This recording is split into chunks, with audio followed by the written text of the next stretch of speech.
Hey everyone, it is Reese here, and you're joining me today for another reaction video. So I sent this article to react to, and I think it's going to be an interesting one. I know we're back with our friends on Collider again. And this piece, as you may recognise from Malcolm McDowell, is Dr. Loomis. And the 10 worst remakes of beloved horror movies ranked by Safwan Azim. I'll share the link to the article in the description below. Um, it's interesting because horror as a genre, perhaps more than any other genre, has been sort of kind of arguably more connected with the remake and the requel and the reboot and all that than perhaps any other genre. And I think that perhaps some remakes get a lot more criticism than perhaps they deserve. And I think there is a lot of perhaps early horror films, the sort of original films, that sort of retain more love than I think perhaps is warranted as well. Um, so if you're interested in this, there's an excellent book by Laura Mee called Reanimated on remakes. And if you're sort of anyone who's working on horror remakes, and that is, I think, a key thing to read at the moment. I'm sort of rereading it myself for a thing I'm working on. And what sort of stuff is likely to come up? So we see Malcolm McDowell there, which suggests Rob Zombie's Halloween is coming. I suspect that we're likely to have the Gus Van Sant Psycho as a remake. But then there are others that may appear as well that we'll see that we react with. Perhaps The Omen as well, I think, is always raked over the coals. But we'll go through these, we'll react and see. So horror remake has always failed for one dumb reason over and over. The new creator thinks the original was the plot. I don't know, they've always failed. There are some that I think are very much genuinely better than the originals, but we'll see. Makes horror. There we are. Okay. They keep the shell loose and contamination. They modernise when they should destabilise. The worst ones do something even more insulting. They act like horror fans only wanted recognisable moments back, as if we would not notice the soul has been removed. So this seems to be one that is essentially, before I've looked at the piece, I haven't yet read it at all, but it seems to be sort of making the case that these films are essentially sort of retreading exactly the same beats as the films they're remaking, and that's often not a good attack. Some are dreadful, but some sort of do this as a way of bringing new things in. I think the only fair way for me to do this is to sort of look through the piece and see what appears. So the 10 worst remakes of beloved horror movies, ranked number 10, Carrie from 2013. So this so a remake of the Brian De Palma film, that does kind of, well, I mean, it's essentially all the same plot beats, right? The original is really strong, and I think sort of the performance of Piper Laurie as Carrie's mother, Sissy Spacek, there is an inherent vulnerability to her performance, and then her mother is terrifying in the film. And Chloe Grace Moretz, it feels different. Okay, so I see where this is coming. This feels different. I think Julianne Moore is the mother, if I remember right.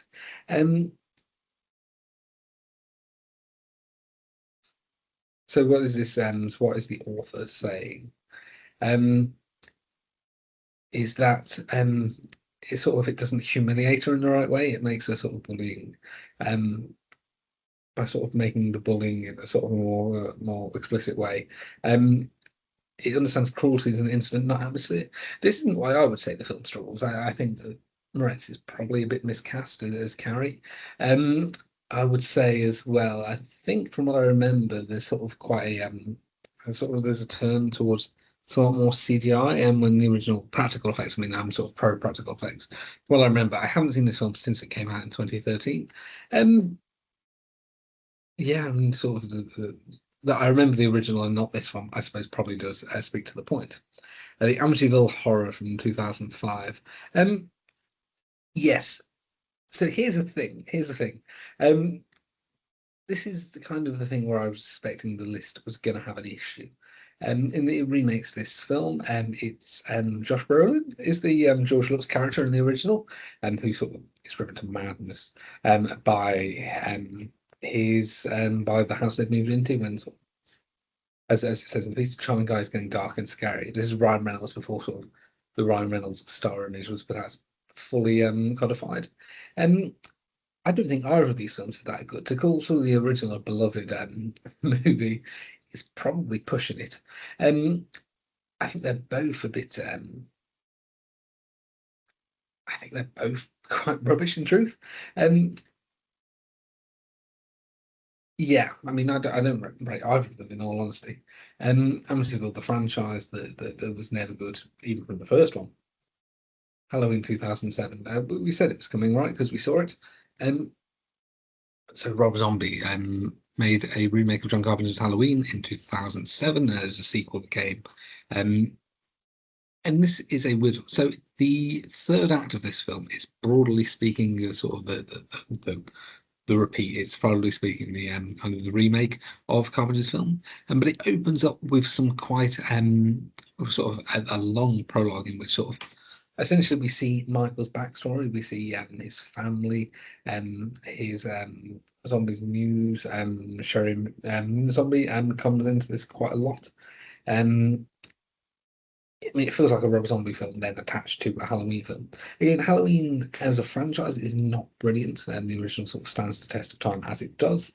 Um, there are interesting things in this film that I think, and especially, I mean, I'm sort of quite on board now. I think Halloween 2, Zombies Halloween 2 is one of the better films in the franchise. Um, as the author says here, it does not remake Halloween, but instead tries to overwrite it with a different, much smaller idea of horror.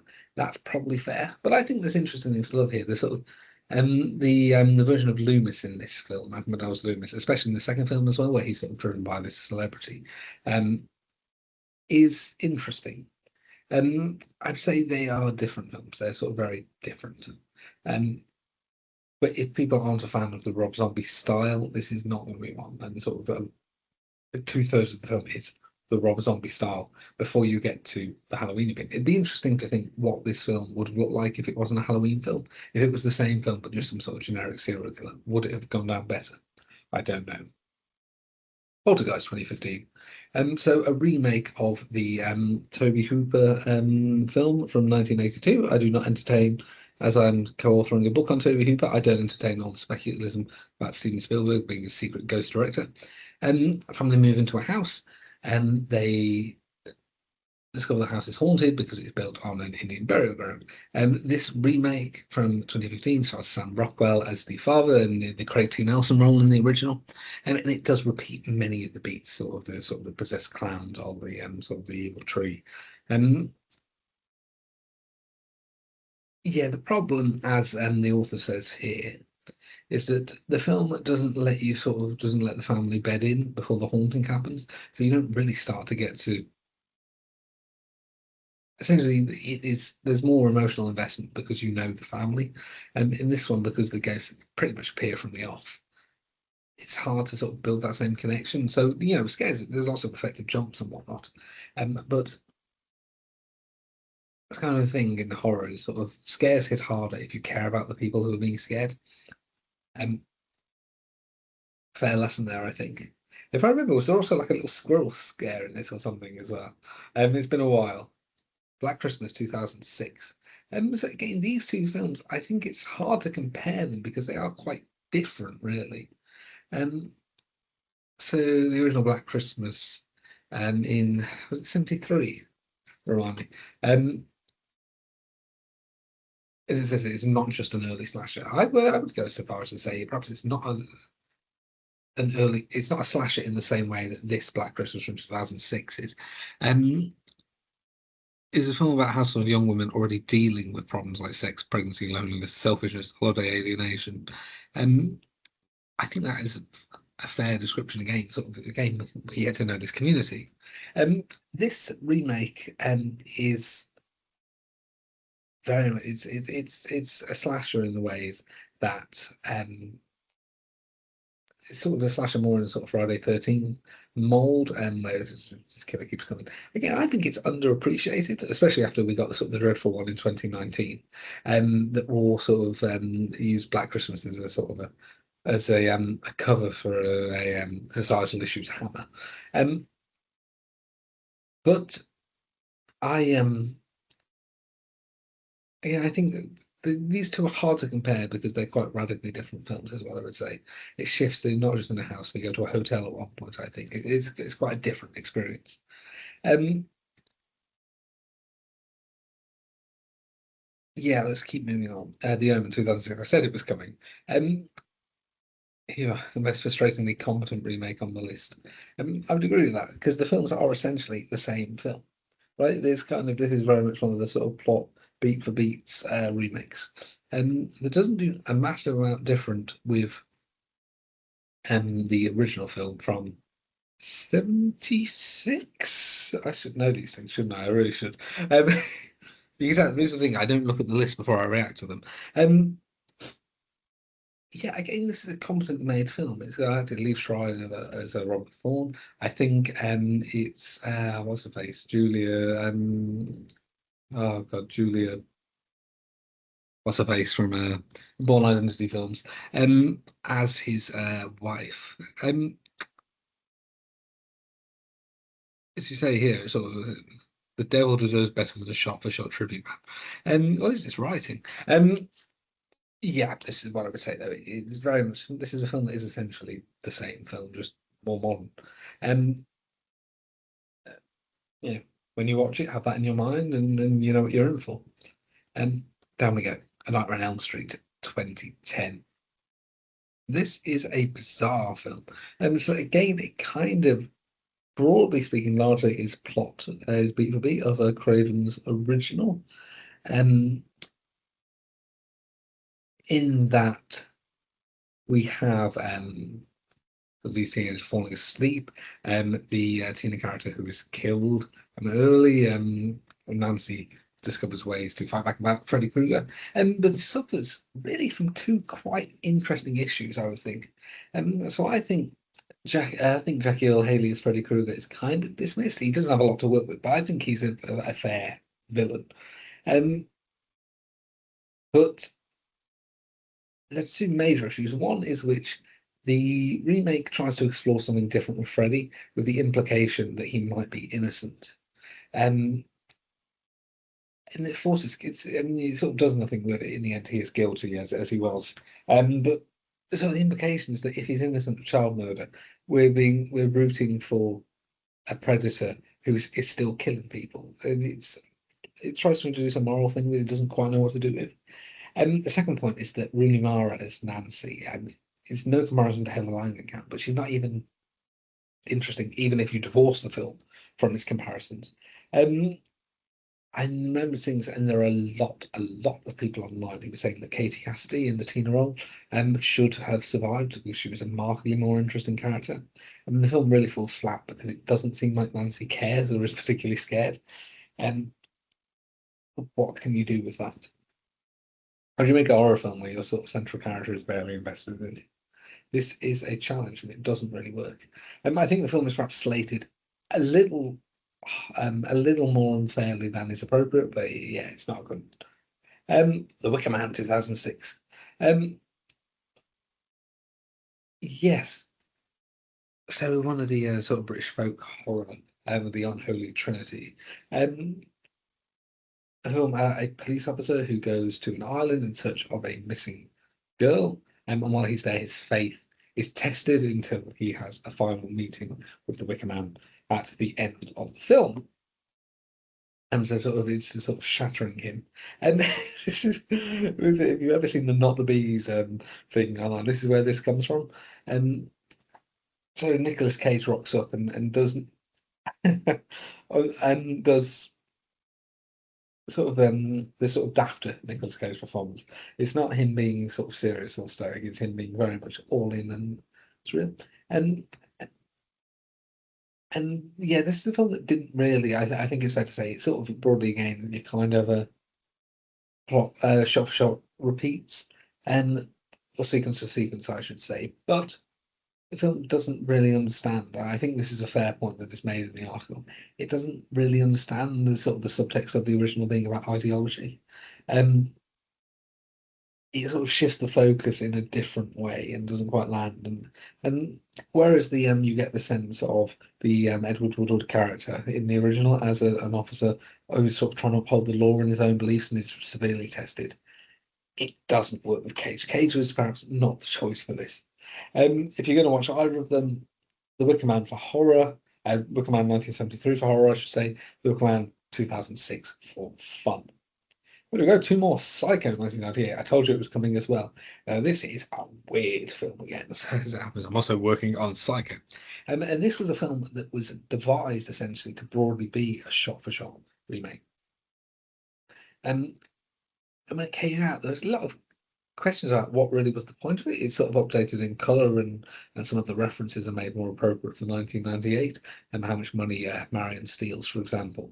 And then some random stuff added in, and it's not particularly sort of a scene where Norman is watching Marion in the shower and sort of getting a little handsy. Some sort of cuts with surreal images for murders, and it's a weird film. It's a weird film, I think, because Psycho is so well known. It'd be interesting for someone to watch this without knowing the original to see what they made of it.